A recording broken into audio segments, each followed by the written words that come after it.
ഒന്ന് സങ്കല്പിക്കൂ, ശ്വാസം മുട്ടിക്കുന്ന കൂരിരുട്ട്, നിങ്ങൾക്ക് ചുറ്റും കിലോമീറ്ററുകളോളം പരന്നു കിടക്കുന്ന തണുത്തുറഞ്ഞ സമുദ്രം മാത്രം, സൂര്യപ്രകാശം പോലും എത്തിനോക്കാൻ ഭയക്കുന്ന 12,500 അടി ആരം. അവിടെ ആ മരണഗർത്തത്തിൽ 100 വർഷമായി ഉറങ്ങിക്കിടക്കുന്ന ഒരു ശവപ്പറമ്പുണ്ട്. 1,500-ലധികം ആത്മാക്കൾ അലയുന്ന ഒരു കപ്പൽ, ടൈറ്റാനിക്.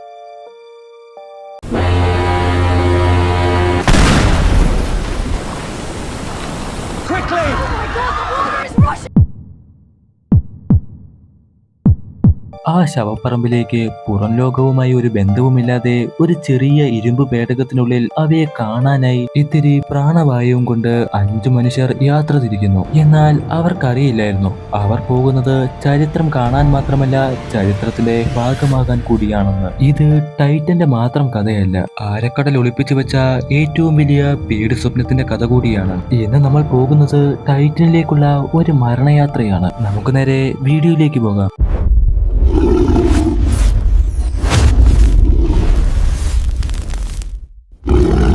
2023 ജൂൺ 18 അറ്റ്ലാന്റിക് സമുദ്രത്തിലെ തണുപ്പുള്ള ഒരു ഞായറാഴ്ചയായിരുന്നു അത്. സമുദ്രനിരപ്പിൽ നിന്ന് ഏകദേശം 3800 മീറ്റർ അഥവാ 12,500 അടി താഴെ കിടക്കുന്ന ചരിത്രപ്രസിദ്ധമായ ടൈറ്റാനിക് കപ്പലിന്റെ അവശിഷ്ടങ്ങൾ നേരിൽ കാണുക എന്നതായിരുന്നു ലക്ഷ്യം. ഇതിനായി ഓഷ്യൻ ഗേറ്റ് എന്ന കമ്പനിയുടെ ടൈറ്റൻ എന്ന ചെറിയ അന്തർവാഹിനി തയ്യാറായി നിന്നു. ടിക്കറ്റിന് 2 കോടി രൂപ മുടക്കി യാത്രക്കാരായി അതിൽ 5 പേരായിരുന്നു ഉണ്ടായിരുന്നത്. യാത്രക്കാരായ ഓഷ്യൻ ഗേറ്റ് കമ്പനിയുടെ സിഇഒയും ഈ പേടകത്തിന്റെ പൈലറ്റുമായ മിസ്റ്റർ ടൈറ്റാനിക് എന്നറിയപ്പെടുന്ന ടൈറ്റാനിക്കിനെ കുറിച്ച് ആഴത്തിൽ അറിവുള്ള ഫ്രഞ്ച് പരിവേഷകനായ പോൾ ഹെൻറി, സാഹസികത ഇഷ്ടപ്പെടുന്ന ബ്രിട്ടീഷ് കോടീശ്വരനായ ഹാമിഷ് ഹാർഡിംഗ്, പാകിസ്ഥാൻ ബിസിനസ് പ്രമുഖനായ ഷഹ്സാദ ദാവൂദും 19 വയസ്സുള്ള അയാളുടെ മകനായ സുലൈമാൻ ദാവൂദ്. ഇവരായിരുന്നു ആ 5 യാത്രക്കാർ. രാവിലെ ഏകദേശം 8 മണിയോടെ ടൈറ്റൻ വെള്ളത്തിലേക്ക് താഴ്ന്നു തുടങ്ങി. മദർഷിപ്പായ പോളാർ പ്രിൻസ് എന്ന കപ്പലിൽ നിന്ന് അവർക്ക് നിർദ്ദേശങ്ങൾ ലഭിച്ചുകൊണ്ടിരുന്നു. ഏകദേശം 2 മണിക്കൂർ കൊണ്ട്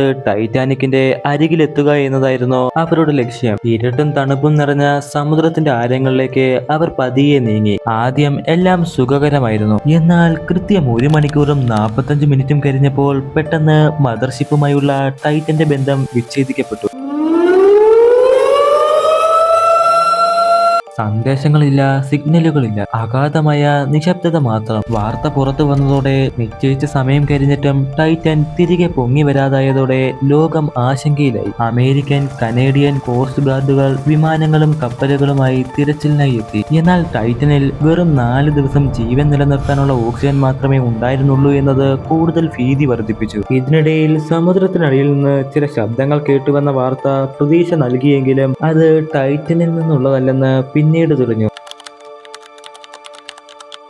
ജൂൺ 22 കടലിന്റെ അടിത്തട്ടിൽ നിന്ന് പരിശോധന നടത്തിയ ഒരു റോബോട്ടിക് വാഹനം ടൈറ്റാനിക്കിന്റെ മുൻഭാഗത്ത് നിന്ന് വെറും 1600 അടി അകലെ ചില അവശിഷ്ടങ്ങൾ കണ്ടെത്തി. അത് ടൈറ്റന്റെ ഭാഗങ്ങളാണെന്ന് സ്ഥിരീകരിച്ചു. എന്താണ് യഥാർത്ഥത്തിൽ അവർക്ക് സംഭവിച്ചത്? അവിടെ നടന്നത് വിനാശകരമായ ഒരു ഇംപ്ലോഷൻ ആയിരുന്നു. സമുദ്രത്തിന്റെ അടിത്തട്ടിലെ ഭീകരമായ മർദ്ദം താങ്ങാൻ കഴിയാതെ ടൈറ്റൻ പേടകം ഒരു നിമിഷം കൊണ്ട് തകർന്നുപോയി. ഇത് സംഭവിച്ചത് സെക്കൻഡിന്റെ 1000-1 അംശം സമയം കൊണ്ടാണ് എന്ന് ഓർക്കണം. അതുകൊണ്ട് തന്നെ ഉള്ളിലുണ്ടായിരുന്നവർക്ക് തങ്ങൾ മരിക്കാൻ പോവുകയാണെന്നോ എന്തെങ്കിലും അപകടം സംഭവിച്ചെന്നോ മനസ്സിലാക്കാൻ പോലും സാധിച്ചിട്ടുണ്ടാകില്ല. വേദനയറിയാതെ വളരെ പെട്ടെന്നുള്ള മരണമായിരുന്നു അത്. നിങ്ങൾ ഒന്ന് കണ്ണു ചിമ്മി തുറക്കാനെടുക്കുന്ന സമയം ഏകദേശം 0.1 സെക്കൻഡാണ്. എന്നാൽ ടൈറ്റൻ പേടകം തകർന്ന് തരിപ്പണമാകാനെടുത്ത സമയം 1 മില്ലി സെക്കൻഡ് മാത്രമാണ്. നമ്മുടെ തലച്ചോറിന് ഒരു വേദന തിരിച്ചറിയാൻ പോലും കുറഞ്ഞത് 0.1 സെക്കൻഡ് സമയം വേണം. അതായത് എന്താ സംഭവിക്കുന്നു എന്ന് തലച്ചോറ് ചിന്തിക്കുന്നതിനേക്കാൾ 100 മടങ്ങ് വേഗത്തിൽ മരണം അവരെ തേടിയെത്തി. വേദനയോ ഭയമോ അറിയാൻ പോലും പ്രകൃതി അവർക്ക് സമയം നൽകിയില്ല. അവസാനം ടൈറ്റാനിക് എന്ന വിസ്മയം കാണാൻ പോയ 5 പേരും ടൈറ്റാനിക്കിനൊപ്പം തന്നെ ചരിത്രത്തിന്റെ ഭാഗമായി മാറി. ആഴക്കടൽ പരിവേഷണങ്ങളുടെ സുരക്ഷയെക്കുറിച്ച്